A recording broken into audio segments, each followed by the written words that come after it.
Hello, ladies and gentlemen.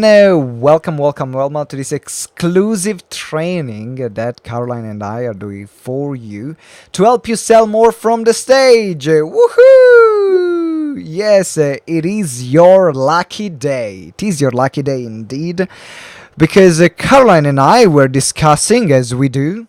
And when she's not telling me off, half of the time she's telling me off, and the other half of the time we just. Caroline, it's true. Don't deny it. You're constantly telling me off, but you're telling me off for good reasons. I gave you plenty of reasons for telling me off. Uh, we can say that.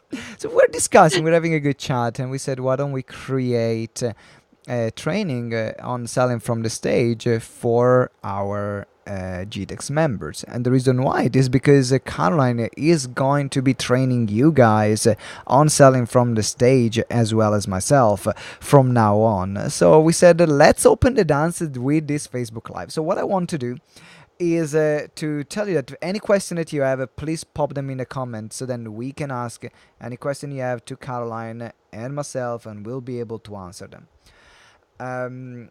Other than that, I think we are ready to start. Even if you have any question, for example, that you're watching the replay, just put hashtag replay so we know that you're watching, and then write down your questions there.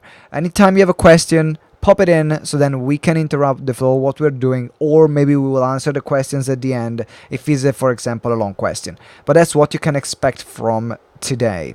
So Caroline, do you want to, shall we get started telling what are we going to cover from this training, from this training? What are the things that we're going to cover in the next half an hour? Okay, so we are going to cover your basic pitch, which is going to include one of three closes that you're most likely to come across. And the one that, if you are not quite so au fait about selling from the stage, the one that's probably going to be the one that you're going to start with first, that's going to get you the most results. Because each close requires different things.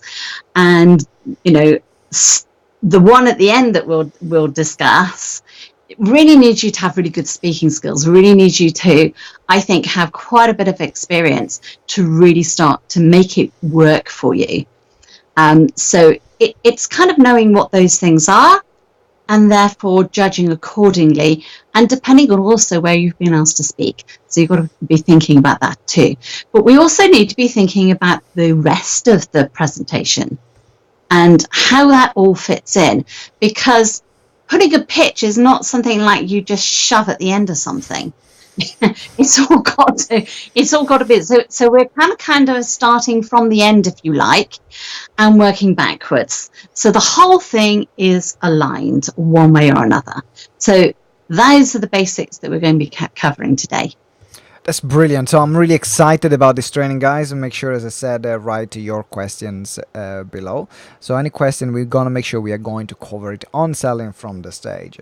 So the first thing that I want to ask you is talking about the content.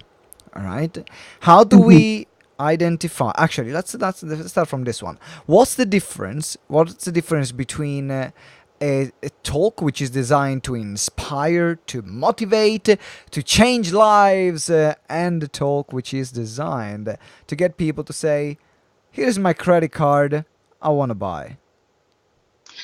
Well, I think they're quite similar in a way, but if you really want to get someone to buy at the end of it, you're going to need to have a really good thought process all the way through in terms of where things go, and to make sure by the time you get to the point, the actual call to action in terms of this is what you need to do to work with me next, whether that's go and fill in this form, go to the back of the room, or whatever it is, that you have managed to get certain things into that talk, which if you're just doing a keynote speech, you just don't need to have. So you need to make sure that they're all there and they're all being covered in one way or another, because it's a preparation for it. It doesn't mean that you can't inspire. You can. It doesn't mean that you can't teach. You can. It doesn't mean that you can't give value. You still can. But you do need to make sure that you have certain things throughout, so that when you come and do that call to action, they go, yeah, this is what I need to do Absolutely. next.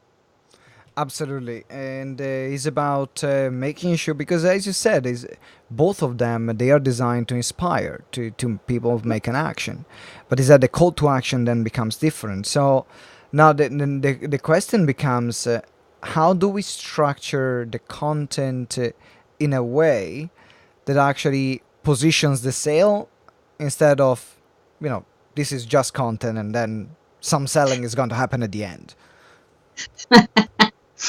Okay, so it's about having those, what I said, those ingredients, if you like. So you've got to start off by being able to get their attention first. So some kind of engagement. That means you've got their attention, but now you've got to keep it. So, for example, you do the didgeridoo thing, and that gets everyone's attention, and it's a bit Yeah, different. I do the didgeridoo thing. For those of you that don't know, I do the didgeridoo thing. Yep. Because mine is Sovereign Speaker, Sephora wants me to get a crown. Not quite sure about that yet, but it's a thought. And then I kind of had a thought about maybe having a plush purple velvet cushion with gold braid that I can put the crown on during the talk.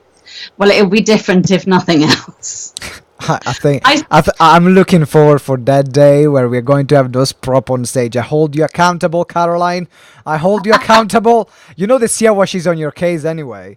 So. Yes. Oh my goodness. Yes, that guy pins you to the wall.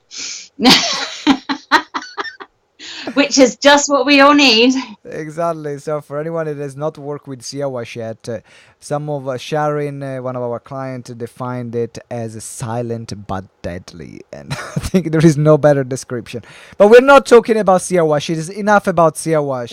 We're not talking about you, buddy. It's about selling from the stage. So we're talking about the difference between the content, like how do we align the content to the sale that we're going to make. Okay, so I think the first thing you need to do is actually start at the end result and work backwards. So the end result is, what are you selling? That's the first thing. What exactly are you selling? And from that, you can look at it and say, well, okay, if I am selling this, then I need to think about what are the things that I need to show my audience, tell my audience, give value to my audience so they can see the need to buy whatever that is at the end of it. So, for example, if I was selling my one-day course, I would be looking to perhaps take one or two of the things that I do within that one day, show the kind of thing that we might do with it, show some examples or some case studies of people who've done it already. And then that can lead into the sale, because you then know what it is that you're going to be subjecting yourself to if you come to it, first of all. And secondly, you'll have an idea of what it might do for you. And if you know that that's going to really do something for you, then you're going to go, yeah, I'm going to want to go to this. So by the time you get to the point where you're going to give them the instructions of how to sign up, they're ready and waiting for you. They want to know. Already in their head, they're going, so come on, tell me, how do I get on this? So we are looking at aligning the content with the product that you're going to sell. And it's really important, guys, that you are going to create the product first and the offer first. And then, secondly, we are creating the presentation. Absolutely. You see, the offer isn't the add-on extra that you shove on the end and you, oh gosh, I put this beautiful presentation together. Now what am I going to sell? No. That's where you start. What am I actually selling? So, I mean, it could be anything. I talked about my one-day workshop. It could be a coaching program. It could be one-to-one coaching. It could be anything. But you've got to take the essence of that and therefore build your talk around it, show value through that, so that that idea of working with you in that way to get those types of results is exactly what they're looking for. So you've got your offer, and that from that point, you can then start to go from the other direction and think about how you're going to add value, how you're going to show that it's going to help them, so they want to come and do it with you as well. Now, I want to transition now that we have looked at what's the difference between a presentation that sells and a presentation to inspire, how to create the right content. Now I want to look at the structure. So before we talk about the close, we're going to talk about the close at the end, because guys, we have different closes that we can show you. But it's important to start well from the beginning, because if you start in a way that is not conducive to the sale, then you've already lost up front. So Caroline, can you walk us through a structure, like what's the best structure to create a presentation, looking at the elements that we need to have from the very beginning, so then we can create that conversion and the buying signals from the very get-go? Okay, so there are various different structures out there. As most of you know, I use my SpeechMaker matrix, which is a 9-box structure. So right from the get-go, it's about introducing yourself and what you do. And you need to do it in such a way that's, as I say, engaging. You do that through the didgeridoo. You align the things to do with that didgeridoo into what we do in business. And immediately they see the correlation, and it's different. So people have basically, you've got people there and then. So that's the start of it then. But you've also got to start to position yourself as an authority, so that you are the person who knows about this. So you're not just someone who's just tripped up and, oh, I'm just going to do this, that, and the other. No, you're the expert here. But not only that, you're more than that, you're the authority. So you're looking to position yourself, your credibility, your topic, and why it's important, and what problem you're solving. Because at the end of the day, we're all in business, and because we're in business to solve problems. We're not in business to, that's our main thing to do with business, solve problems for other people. And we're using our expertise, our knowledge, our experience to help people to do that, so they can hopefully shortcut different processes that perhaps we've been through, which took us longer to get to where we wanted to be, and now we can help people shortcut that process to get there. So it's really important to show you've got that expertise, you're credible, and you're the authority. So if you have to give a checklist of the things that we need to tap on in between, at the beginning, like what are the things that we need in bite size? What are the things that we need to put at the beginning of the presentation for a presentation which is designed to sell? Recapping what you already said.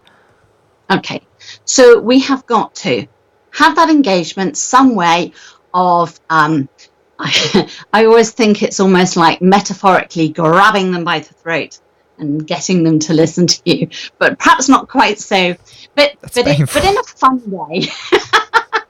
It's about, it's a fun way though, not that sort of up against the wall type of thing. It's that kind of you said grabbing them by the throat, but not in I understood grabbing them by the fruit. The fruit. That's why I was like, oh, sorry, Caroline. There was. Okay, would you like? No, exactly. There was a big mistake. I originally understood you said grabbing them by the fruit. I'm like, okay, Caroline, I wasn't expecting that from you. But after your stand-up comedy, I think I've seen I've seen everything now. So okay, so we grab them by the throat, not by the fruit. Okay. Yeah. We're really sort of that kind of, oh gosh, I must listen to this. Then you're looking at positioning yourself as the expert, the authority, your credibility, why this is important and what kind of problems perhaps it's going to solve. And then why now? Why you need to do this now? Why you don't really need to leave it down the road. You need to do this now. What's it going to help you do now? So that's the other thing to do. You also have to position yourself as a speaker as well. So this is where you might use the hero's journey, for example, but you need to have, people need to see that you are going to be able to talk about this knowledgeably. It's a little bit more than just showing the authority and the expertise. So you're positioning yourself as a speaker. And also you're looking to a certain extent, manage their expectations in terms of what's coming, what's happening, and everything else. And you can kind of signpost what's going to happen. This is what we're going to talk about. And then it happens.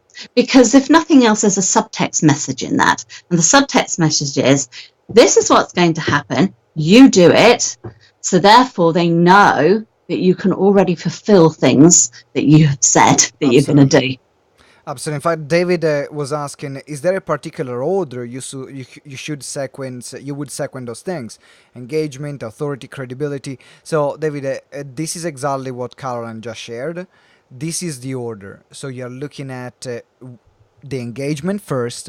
Then, as Caroline said, you're going to share why the topic, why it's important, why now, why you, and then we are going to move into the signposting, whatever is going to happen after. And then you're going to transition in the content. So, Caroline, could you give an example of how, like in 30 seconds, how would you use it based on your business, on the sovereign speaker method? Just going in through this sequence, moving out from the engagement, because the engagement is very different. The engagement, I start with the didgeridoo. Karen, we start with the crown and the velvet pillow. So you will find something, David, for you. You are in a rock band. There are so many things that you can do to grab that attention. But if we start from the positioning on the topic, let's walk through an example so then someone can relate to it. Okay, so if I was going to ask people to come to my one-day workshop, then one of the things that we look at in that one-day workshop, for example, is around pitch in your voice. Because I find a lot of people, they clamp down on that, and the bandwidth in their pitch is very, and then it becomes much more difficult to keep your audience awake at that particular point, because the brain just goes, ugh, that's boring, don't want that, switch off. So I would do something along the lines of talking about my training, my experience in the past, very, very quickly, nothing going into too much depth.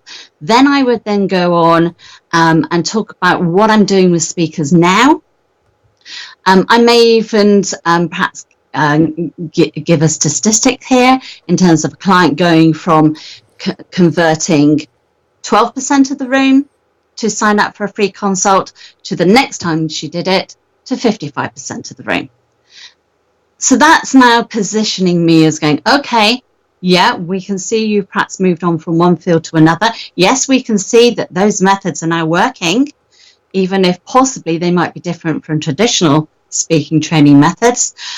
And I'm the one that's been doing this, so I'm now positioning myself as well.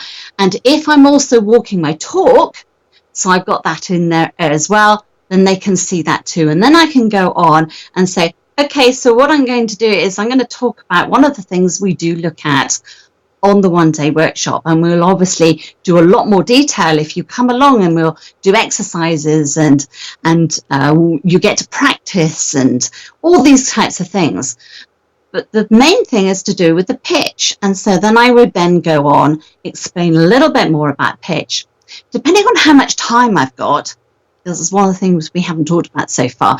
Depending on how much time I've got, I may even get them all up and doing a very short little exercise so they can feel it for themselves, because you want to create an experience.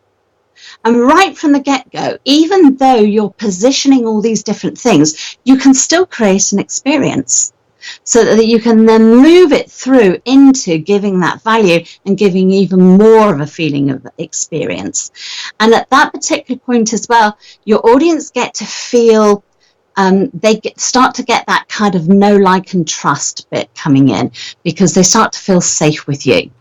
And if you build that up well, especially if you've got time to do an exercise, they will stand up for you, and they'd be quite eager to stand up.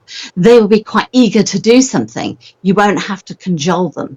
So you can see how well you're doing if you come to do an exercise like that, which means that you need to get people up and standing up or whatever. If they do so really willingly, you know you're doing your job. So you need to be all the time sort of analysing as you go through as well how things are going and what you need to do, because if things are not quite going in the way that you want them, this is the time to then start changing that around a bit as well. It's always being on the ball. At the end of the day, you're communicating with these people. You need to connect with them. You need to connect on an emotional basis, on a thought basis, on an ideas basis, giving them that experience. That's absolutely brilliant, Caroline. So now we looked at from this point. Now we are transitioning into the content, and what you did really well in giving the example. And this is something that I encourage everyone to know and to do. And this is also why it's so important that you have your program created up front and your offer clear up front before you create a presentation, because as Caroline said. She said, today we are going to work on your pitch, but when you come to the 3-day workshop or the 1-day workshop, we are going to explore also this exercise in much more details. We'll have more time to do more exercise, and therefore it will be more effective. However, for the time that we have right now, I can focus only on the pitch. So then she made the audience aware that there was something more that was going to happen, and it was going to happen soon. And so when she will mention in the pitch at the end, that doesn't come as a surprise. They already know that there is this 1-day workshop, and just because you mention it, now they are filtering every exercise to evaluate if it's worth attending it or not. If it's worth then buying it or not. If you are full of crap or actually you know what you're doing. And this is why it's so important to do it. So now we have looked at how to start. We looked at how to transition and position the content. There's one thing we've forgotten so far. There is one thing we've forgotten. What did we forget, Caroline? Asking permission to sell. So in other words, yes, let's go for this. So if I show you through the various things that we could do together, and I show you today a glimpse of that, and you can feel that this is going to be working for you, and it's really going to add value to what you do. It's really going to help you in the future. Then is it okay if I share how we could work together further? It's a very simple. I'm going to give you this, and by doing that, is it okay if I then go, this is how you can work with me further? So that's the basic premise. So let me say something about permission to sell, because I think it's very important that we all get this right. There was a moment before where I was teaching always ask permission to sell. Now, is it true that you have to always ask permission to sell? I think it depends. I think you can also feel whether you need to ask or not. Thank you. As a speaker, you have to be in tune with what's going on in the room and the people there. So, for example, if you're not the first speaker on and you're there and you're seeing what's going on and how the audience are responding, etc., you can make decisions about that. It's all very well having rules. And, there are rules in speaking. And when I was a musician, there's rules for musicians and this, that, and the other. the exciting moment is when you become really good at these things and you can start to break the rules.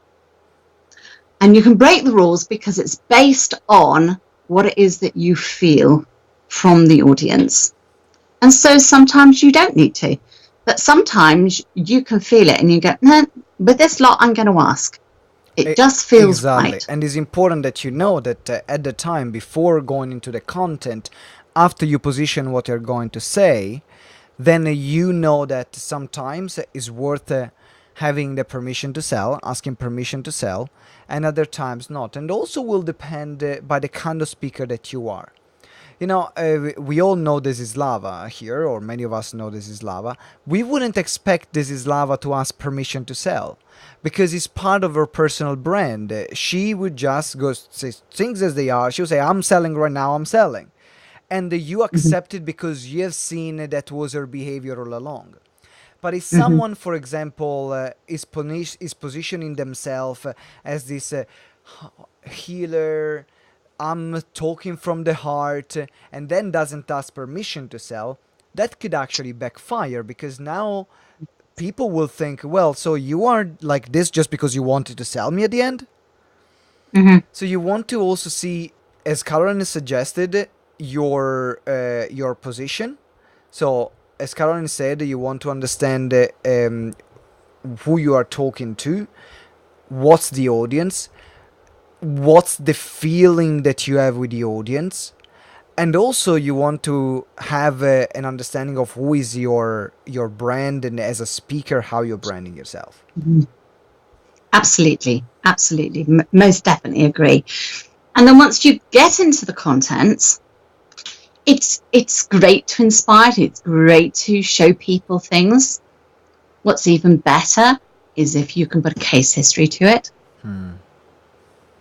People want to know. They go, yeah, this sounds great. Does it really work? And of course, one of the objections that you might get to buying from you is, does this work? Well, if you're now showing through your content that actually it does work, because here's the case history for this bit that I'm talking about here. And when you talk about perhaps this other thing here, here's the case history for that and why it worked. Then of course people know that it works. So that kind of objection is now being dealt with. And I think also if you've done quite a lot of talks, because now I've mentioned the word objections, I think there are two things you need to think about. One is that if you haven't done a lot of these things, then it might be as well to think about handling the objections all towards the end in the call to action, because you know it's there, you've got your head space in, and you can do it. But later on, it's a bit like anything else when you're teaching other things. So, for instance, if I was teaching rhythm within music, I'd teach some very simple rhythms that are on the beat, and then I would have some more complicated ones which go around the beats, and then I would move on so that you're then taking the emphasis off the beat, and then you can really start becoming. So there's layers, basically, is what I'm saying. So your basic layer might be here. Here's the objections right at the end, and it's all nicely, neatly packaged. Your next way of taking it to the next level, and if you're at that particular point and you're listening to this moment thinking, do you know, it just seems a bit basic to do that, then you can start to weave some of these objections in throughout your whole talk. So by the time you get to the end and you do the call to action, then you probably may not even have to talk about objections at all, because they've already handled it and you've already shown examples of people who've perhaps been in that position already. Absolutely. And when you mention objections, just to be aware of what they are, and then we're going to cover them at the end, how to handle them. But what are the main objections that if someone that is listening right now? So if you're right now, you've been selling already from the stage for a while, or done presentation for a while, start thinking to implement this right now. If you have not done it before, forget this and look at what we're going to say at the end. But what are the objections that people will have to weave into their talk so that they are answered by the end of the presentation? Okay, so one objection might be, so what's the catch?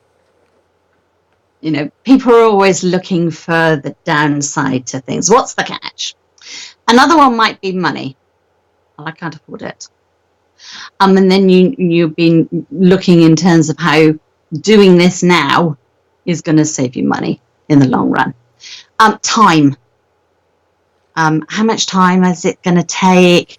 Am I going to really be able to do this in the amount of time I've got? Again, how much time it's going to save you in the future. If you don't do it now, then what are the consequences going to be? What happens if it doesn't work? Well, we kind of done that one a little bit in terms of seeing the case histories. So I would always say, even whatever content you've got, this is one that can always be addressed by case histories. I would never do a piece of content without having some kind of case history to show it working with an actual human being, basically.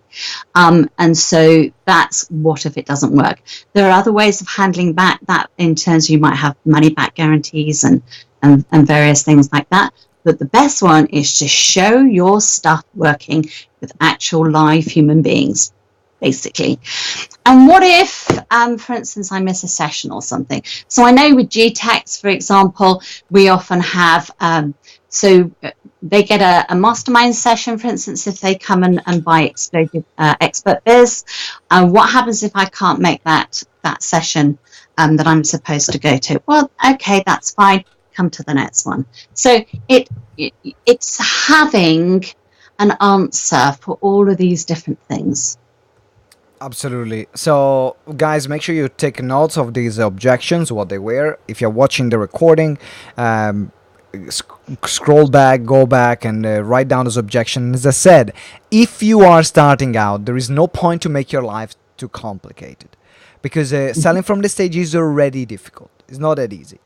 So it's better to start with the simpler things and handle all the objections at the end, and they are part of your slides and are part of your PowerPoints, like I've been doing for many years and I'm still doing. Why? Because I don't want to overcomplicate my life.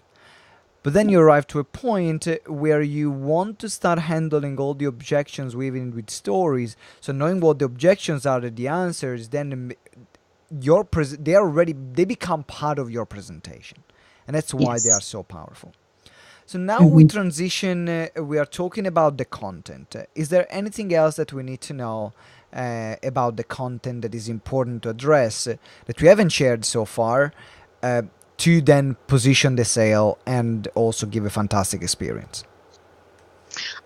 Obviously, we've already said that you start with at the end with your offer, so that everything else coming before it is all leading up to that point. So if you're doing that, then the bits that you're going to put into your content are totally relevant to what it is you're selling at the end of it, and the aims and objectives of what you're selling as well.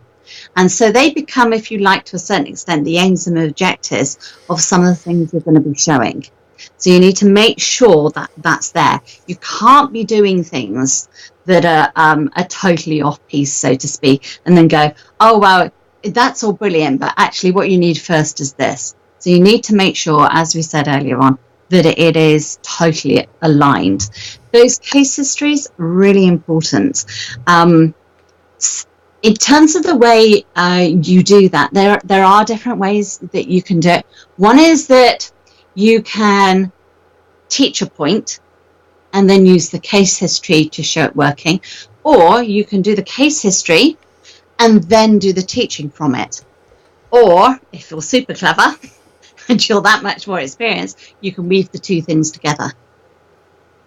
And how many do you do? Well, that depends on how long you've got. So if you don't have very much time, it may well be that you choose one or two things from a particular case study, and that you make sure that it's aligned with your offer, and you do that. If you've got a much longer period of time, you may perhaps be able to do 3 teaching points with 3 case studies. And is there, talking about the delivering the information through case studies, what can you repeat again what is some of the structure that they can use?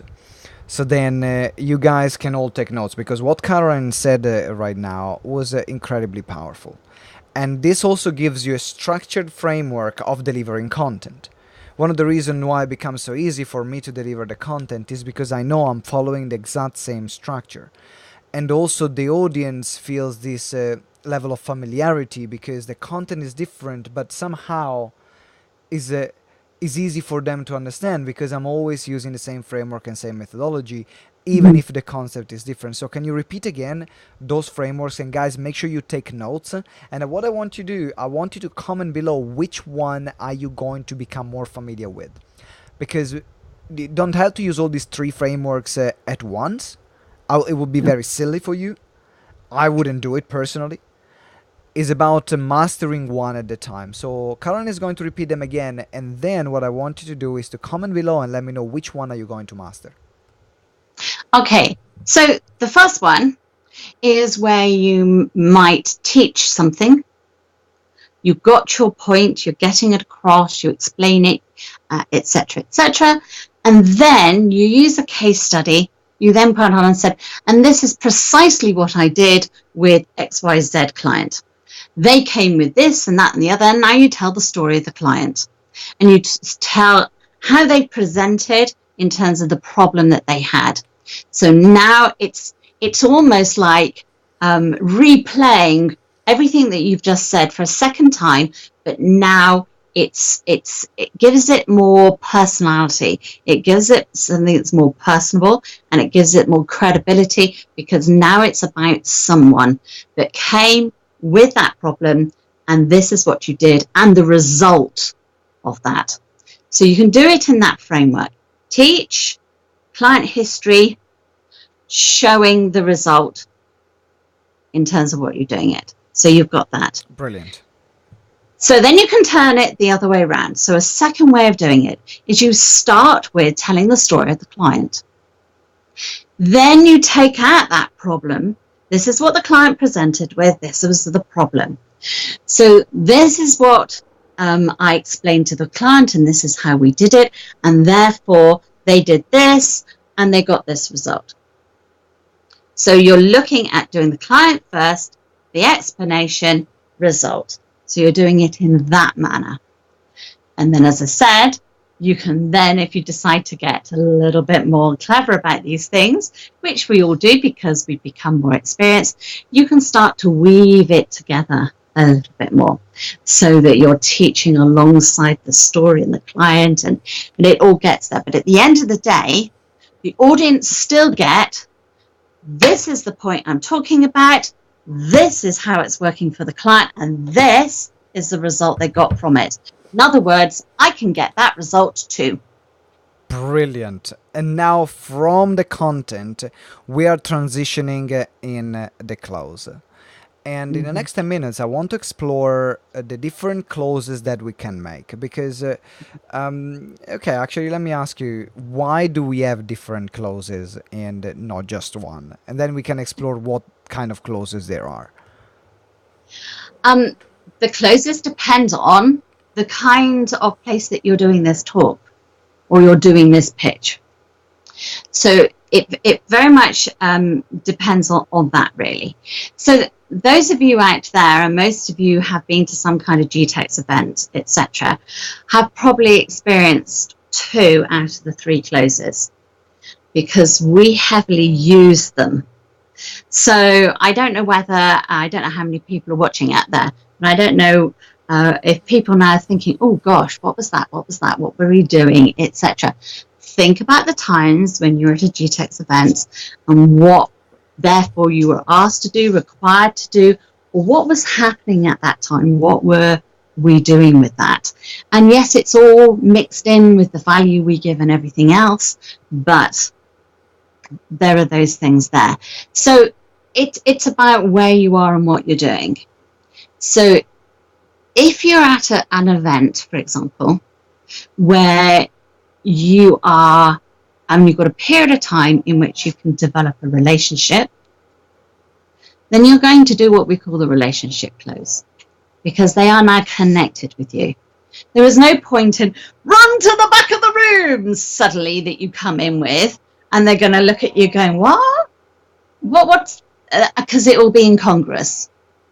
So you've got to look at the event, what it's like, how it's put together, to be able to fit the right kind of close to that particular thing that you're doing. Okay, so just be careful, therefore, that if you like the Get It Now close, it's going to be totally wrong if you're doing it at the end of a day or a 3-day workshop, for example. Not going to work. Yep. So you have to think about these things. Brilliant. So now we have we looked at the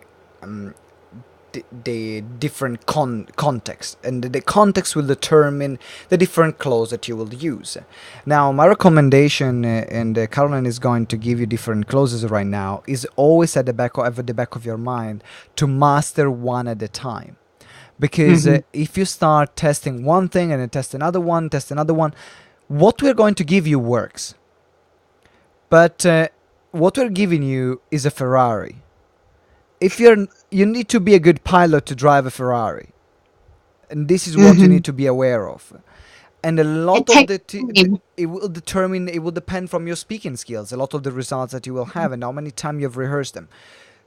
So Caroline, can we go through the different kind of clauses and how do they work? Yes. Okay. No, we can actually do that.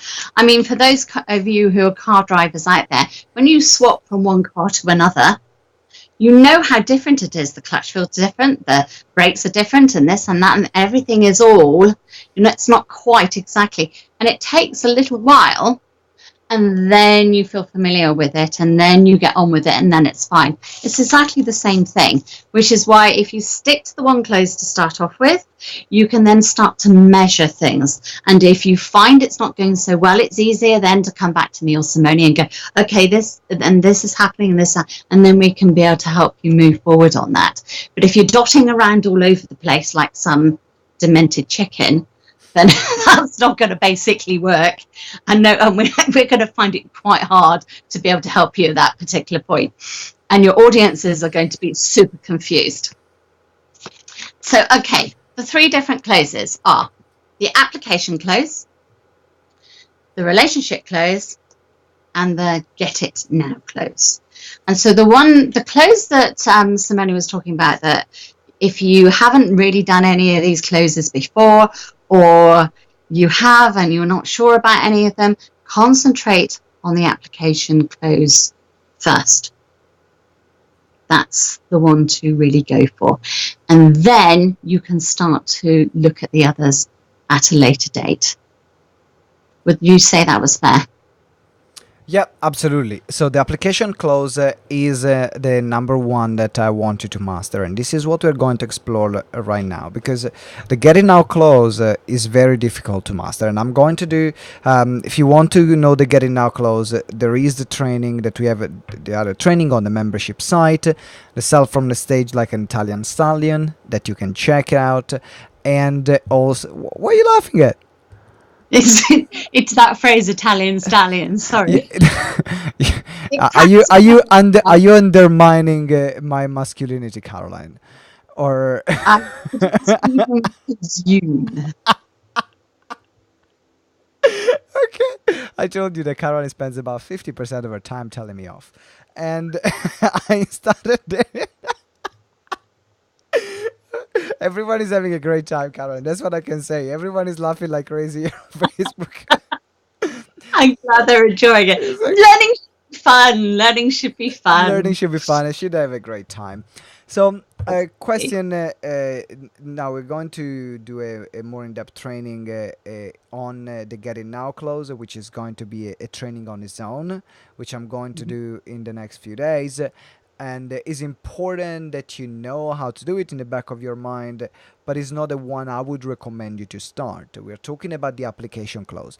So, Caroline, how does the application clause work? Can you give us a run through of how would you use the application clause when you work with one of our clients, or when you are doing a workshop yourself? Okay, so there are 1 or 2 things that I would try and put in place first. So if you are going and speaking somewhere, try and get a slot that's before a break. That's the first thing, because you are asking people to perhaps put their details down for you and things like that, and it all takes a little bit of time. And if you're having to rush people through to the next speaker and things like that, then you're going to lose people along the way. People don't like to feel rushed at this particular point, so do try and make sure that you're just before a break. And I've just realised that, of course, on the 20th, when we do that, is I'm not before a break. Nate's got the break. So I will have to be super clever about it. Now, yes, you will. I will. Yes, I will. But it's okay. I'll work it out. Not a problem. So your application depends on where you are, how long you've done, and what you're doing. Because if you're a lifetime member, you will remember you filled in an application form. Now, if you have just got a talk for half an hour, which is what's going to happen to me on the 20th, no one's got time to fill in an application form.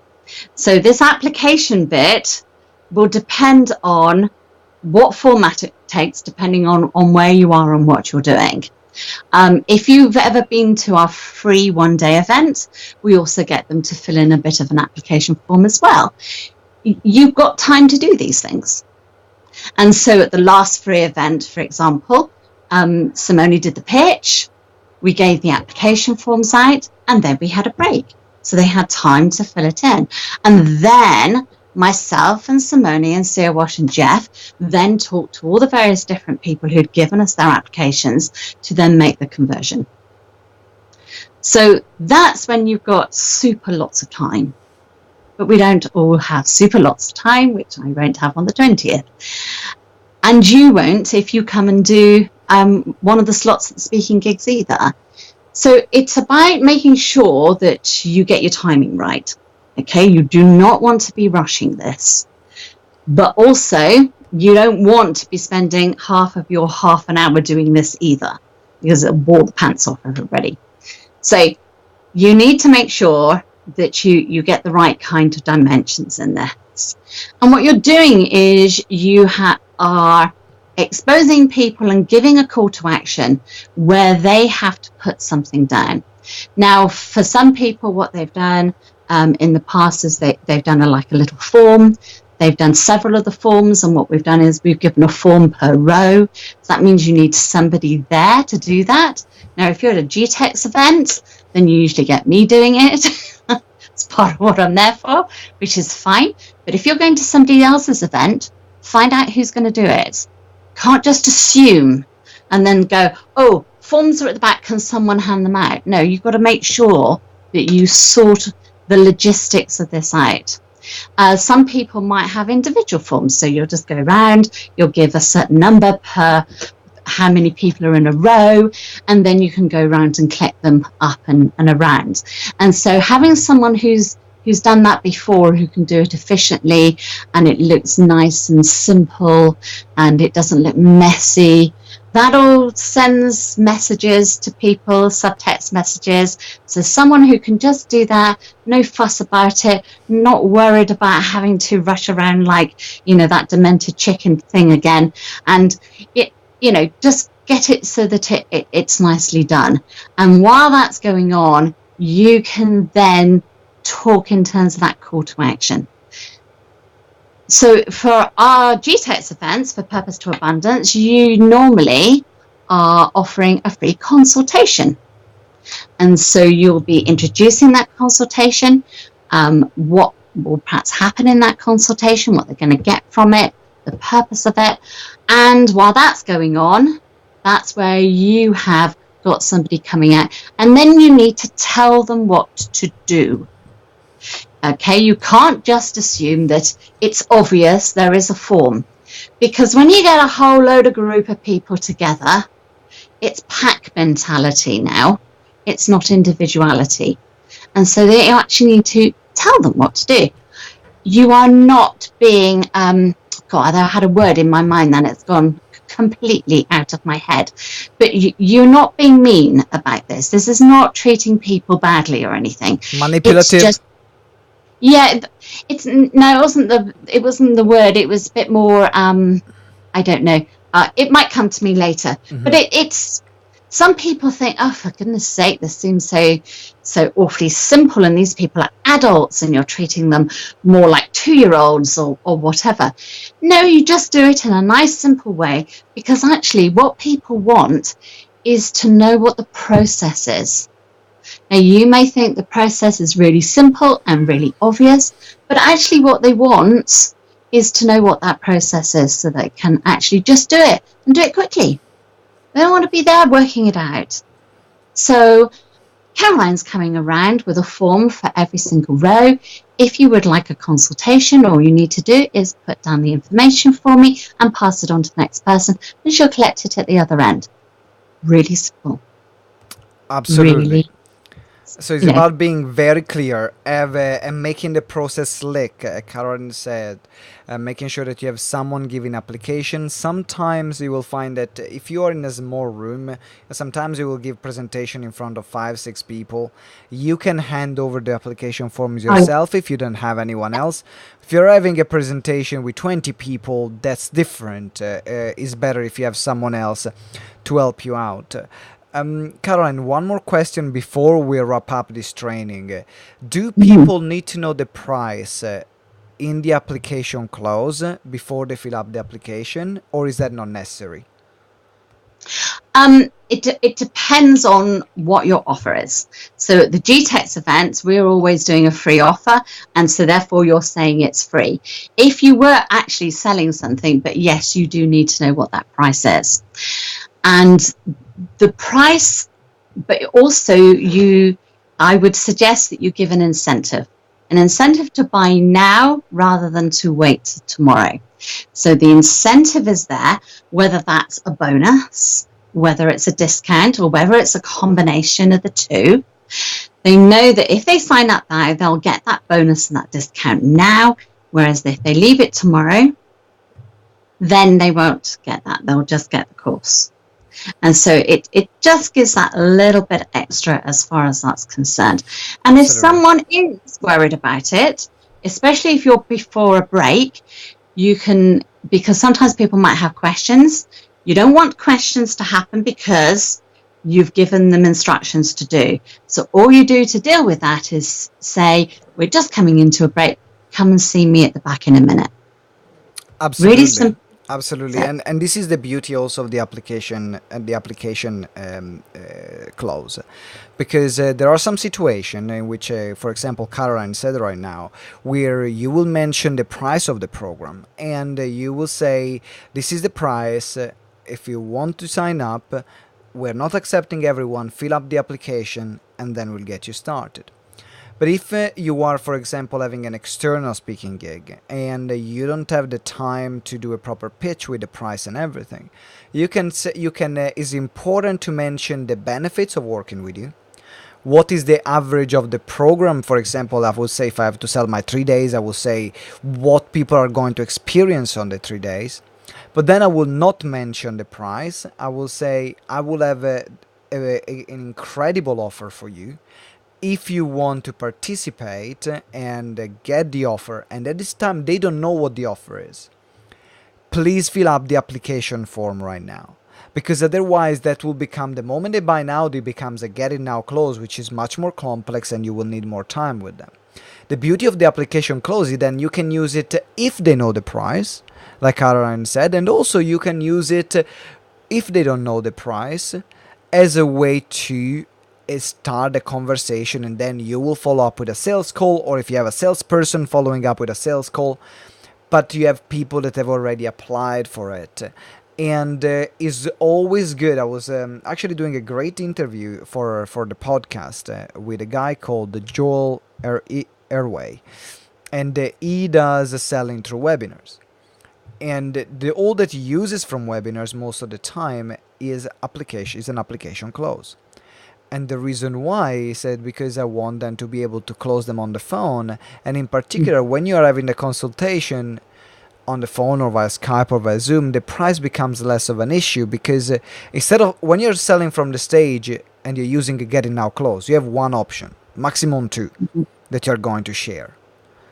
Which means if someone cannot afford it, or there is other negotiation will not happen there.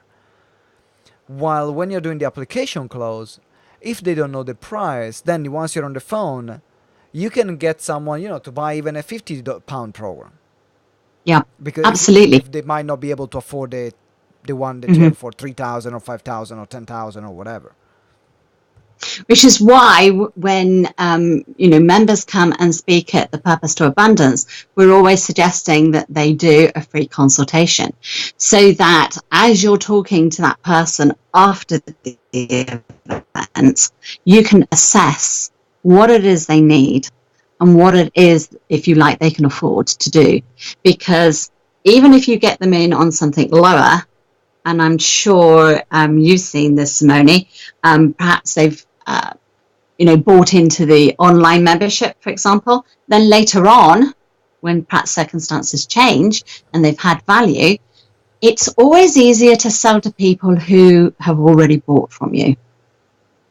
If you're selling to somebody who is totally new, there is this whole big process. You've got to get them to know, like, and trust you, and that takes a certain amount of time. Now, you can shortcut it to a certain extent when you're standing on stage, because you can get that connection. But of course, on a webinar, for example, yes, you can get a connection, but you can't judge that connection. You can judge by a certain number of perhaps points that people put in the chat, but not everyone's going to put anything in the chat. So you can't get that feel from everyone. In a live thing, you can a little bit more. But even so, having that one-on-one, just that little bit of time, is enough to therefore take it to the next level. Makes it easier for them as well to turn around and it makes it easier for them, and also makes it easier for you. It's easier for both parties. That's why I love so much the application clause, and it's not something for beginners. It's something that works incredibly well. I mean, I've seen Les Brown doing it with 1,000 people. He had 1,000 application forms going around, and there were about 30 team members giving all the forms around. So it's not that it works. Like the application clause, actually, I think is the one that when you have more relationship with the audience will respect you more, and it works incredibly well. Downside is that not everyone that fills out the application will then fill up the call or respond, but that's just part of the process. Like, not everyone who is there, if you use the Get It Now clause, will buy. Well, yes. And that's part of it. So I needed right now, it's time to wrap up this incredible training. It was so good that it was supposed to be half an hour, and it's almost an hour now. And God. yes. I'm scared. No, sorry, Caroline. It was so bloody good, and this is going to go up as well on the membership site. If you're watching the recording from the membership site, then thank you very much for checking, and it's going to be part of the Sell from the Stage Like an Italian Stallion course, that where you can find all the different types of clauses. And now Caroline is going to help you guys as well selling from the stage, and in particular, if you are at the beginning and you have not done at least 100 seminars selling, then Caroline is going to help you out from now on with designing your clothes, with rehearsing your clothes, and working on that, because it's something that a lot of our members needed, and I didn't have the capacity to work with everyone in the way they needed. So that's why we trained Caroline properly, and Caroline has been incredible in showing great result at her one-day workshop and the other presentation that I've seen her speaking. So I know that you are in safe hands working with her, because she knows her stuff and will help you to create a high converting pitch, and in particular matching it with helping you standing out as a speaker, because you need to have both. You need to have the great car, and you need to be a great pilot, and then you can win the race. If you just have the great car and you're an average pilot, yeah. If you have, if you are a great pilot, and you have a Fiat 500 instead of a Ferrari, you're not gonna win the race. So, Caroline, thank you very much for this incredible training. Guys, what I want to do, for those of you that are still watching here, I want you to share what was your biggest learning from this training that we did today. What was your biggest learning? What was the thing that was the most valuable for you here right now? So share in the comment below so then we can know what you enjoyed and found most valuable for you. And then within this week or next week, this week is very packed, but I'll probably do my best to do it on Friday. I will do a training on the Get In Now clause, but it's going to be or on Friday this week or it's going to be early next week to wrap up this process on selling from the stage. Caroline, once again, thank you very much. It was a brilliant Thank training. you. You're welcome. Thank you. See you guys.